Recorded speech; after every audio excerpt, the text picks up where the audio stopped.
Thank you all for staying with us through the last part of the summit. Now we're going to hear, unfortunately, pretty brief from our work groups about their report outs. Regarding what was discussed in their sessions, we had some tech difficulties, which I want to apologize about, and so we wanted to give you extra time because when I jumped in, I heard some dynamic things being talked about, as well as email addresses being exchanged and meeting schedules, so we are ready to hit the ground running. So for some of those next steps that you discussed, I'm going to turn it over to Angie Steele first. Okay, hi.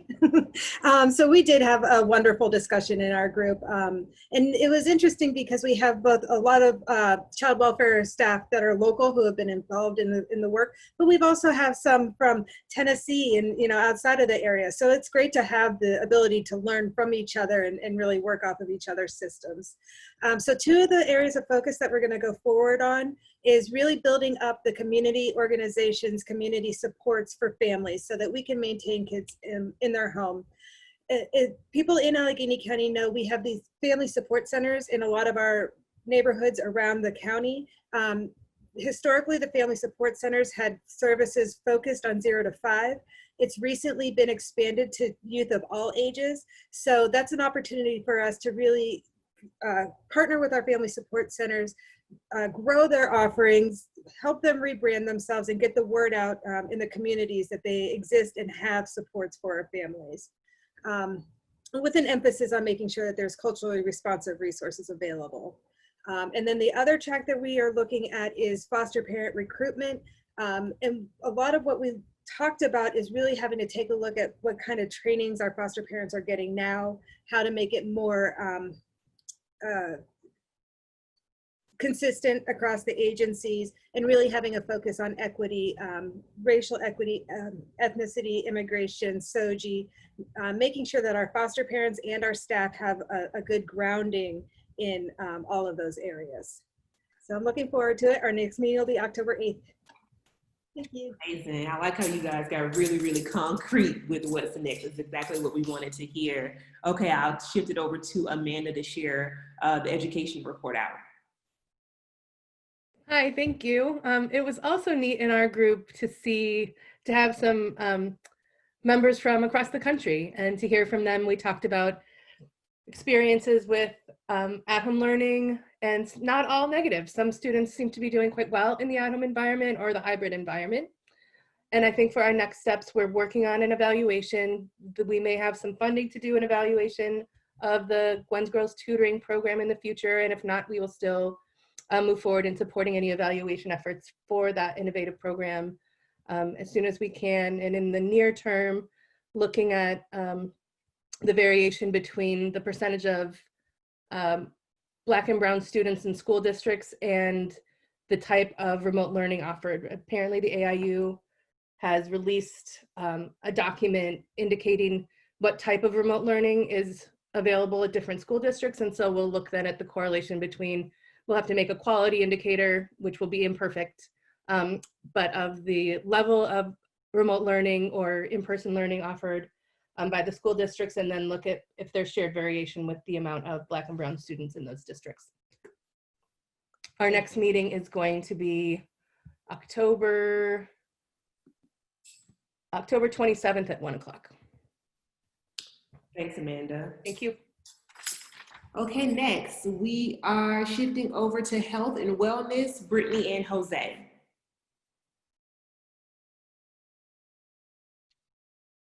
All right, so we had a really dynamic conversation about some of the work that we've done so far around comprehensive sex ed and sexual harassment in the schools, and some of the challenges, and maybe a plan to move forward on implementation.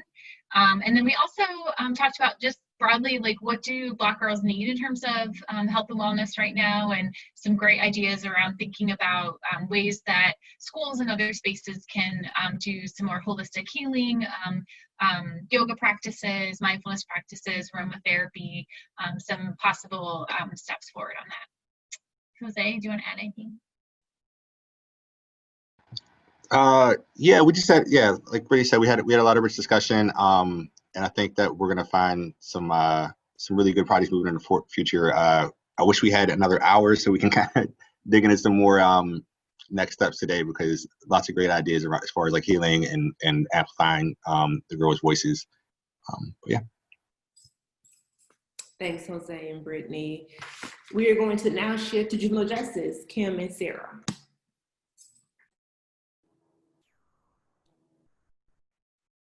Hi, we had a great conversation in our meeting, and I'll first say that our next meeting will be October 15th, that Thursday at 3 or 3:30, so look for a Zoom link for that. Judge Clark started us, after we all talked for a little bit, with her wish list for where we could head with some of this work to really be preventing the entry or the referral of Black girls to juvenile justice. And out of that, we came with 3 next steps that we want to collaboratively work towards. One of Judge Clark's suggestions was, don't file petitions for misdemeanors for young people, except maybe firearm possession. So we want to work on advocacy around that. She also talked about something that we have been talking about a lot in our work group, which is pre-arrest diversion or true diversion, right? So diversion that is done by communities, schools, police, before young people ever get referred to the juvenile justice system. Right now at the juvenile probation office, they divert a lot of youth, but we want to divert them before they ever have any contact with the system. So that's going to take a lot of collaboration and discussion to make that happen, but I think we're getting some momentum towards that.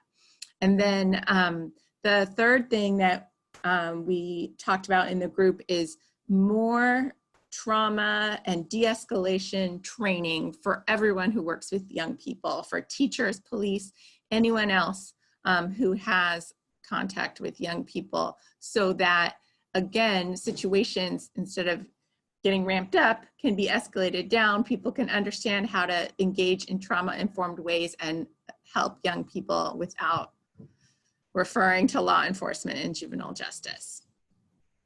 Kim, what did I miss? That was very good.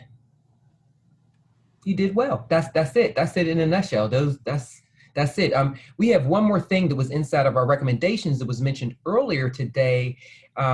Is I still have this little bit of wish that I didn't get to put in. My second wish was, it's a 24-hour sort of resource line, a 24-hour call. So what happens is, just everybody across the system needs to be able to immediately get some support. What happens is, people tend to reach out to police, schools reach out to the school police, because they need an immediate response to someone having some kind of conduct problem that has been going on, and they need help.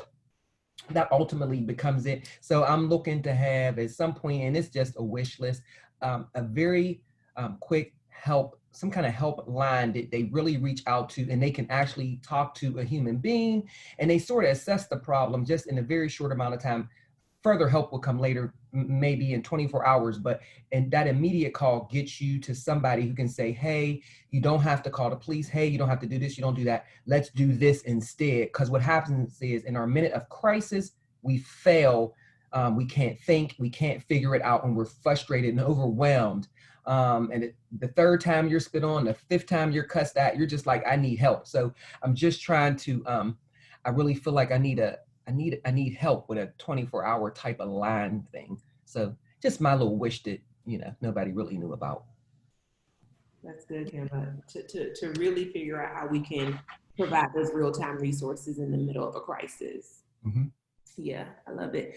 Okay, so I think I have completely screwed up all these dates. Evidently, I do not know how to multitask. So just if you all can just say the dates of your next meetings, the dates and times one more time for everyone. Sure. Child welfare will be meeting on October 8th at 1 o'clock.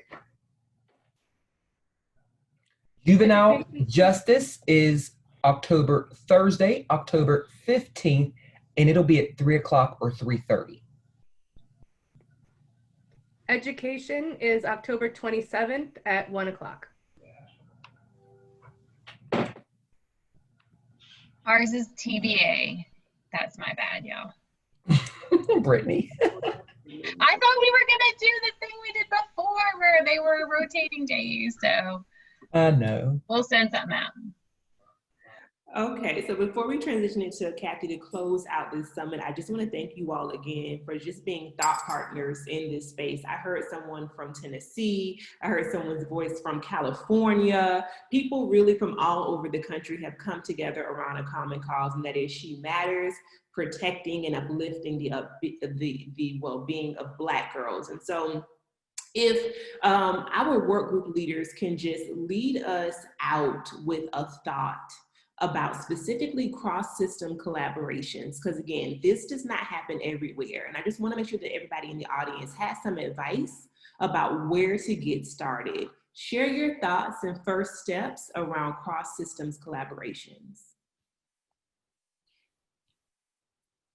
And I'll start with Angie and go down the list. Well, that's not fair. Love you. Thanks. What I can say is that we can't do this alone. All of our systems work off of each other, and so we have to all be in this together.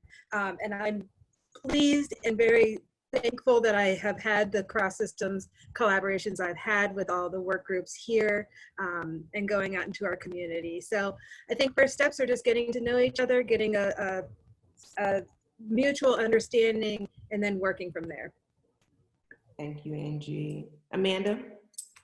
Well, I'm thinking from an education perspective of how much we need our community organizations now when schools are stressed and trying to pivot so quickly without all the resources that they need. And they're, cruise ships, they're so slow moving with their bureaucracies, but our community organizations can be more nimble. They know families sometimes much more genuinely and can step in to really fill some of the gaps that are left now during the school closures. Thank you, Amanda. And that is 100% true. Brittany and Jose?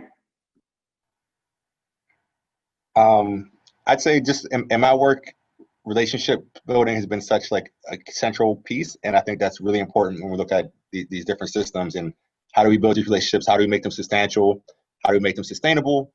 And make sure that, as we're doing it, we respect everyone's expertise, but also respect everyone's viewpoints as well, because everyone's lived experience or whatever, if you're expert in it or not, it still counts and needs to be heard. And we need to be able to see that just through all the different practices and individuals' experiences. Thank you, Jose. I agree. I think that if we're really going to talk about a holistic view of health and wellness for Black girls, I think we have to be in the work ourselves and be working on our own interpersonal relationships with each other and how we're doing the work and learning from each other and being working across systems and addressing and healing ourselves too, right? Like, how are we going to go out there and help a bunch of kids heal if we're not able to tap into that healing work ourselves? So I think it happens really starting out with our relationships with each other and then building that out. That's right. We got to heal the healers. Thank you. Sarah? Yeah, I think that cross-system collaboration is key, and in everything we look at, we're seeing how we won't be able to address these issues unless we work together. The juvenile justice work group sometimes meets with the child welfare work group, which has been really productive for all of us. And then what we've seen in our latest report is how many of the referrals are coming from our schools, the referrals to juvenile justice. So that's going to take some more collaboration with our schools. And we are actually really hoping to see, in the coming year, increased involvement from people working in the schools to work with us to address this. So Kim probably can add some good stuff here. Kim, close us out. I think all my friends that are been the lead in this work really pretty much said it all. I've had the privilege of working with families and youth, schools, all my partners here. And what we do know is that when we finally get together and have the conversation, sometimes we can work it out. Definitely got to have good relationships and cross relationships to to get the work done. And we have to have an understanding of the other systems. I feel like it's hard. People sometimes come into a space and start telling you what to do and just really don't have a lot of information about what it is you do. And I think when you get past that space, we could get a lot of work done. Because I really, there's a lot of systems I'm unfamiliar with and why they do what they do. So MDJs is a perfect example of that. So I'm spending a lot of time on the side trying to figure out, what do MDJs do? You know, what the high referral is like, why? I have no idea. I don't know where their space from their work comes besides a youth is cited with a citation and a high fee. So I don't know where that premise comes from of charging $300, for instance. So it's just an example of a system that I feel like I know little about, other people might know more about, that they got to get on board, right? And we got to support them in getting on board with us so we could work through it. So for example, but our relationships, like many of my other friends said, it's going to be key. Thank you so much. And I also would be remiss if I didn't bring up a comment from Tamira in the chat that says, I believe having some youth ambassadors on these working groups will be beneficial as well. And she's getting a lot of amens. And Kathy said that that is the intended role of BGEA, and we will get there. So definitely, as Jose said, having those impacted persons at the table and making sure their voices are heard, and honestly that they are leading this work, because that's how it should be. And you heard that this morning from the panel that Tawanda so beautifully moderated. So I'm going to turn it over to you, Kathy. Thank you all for this work.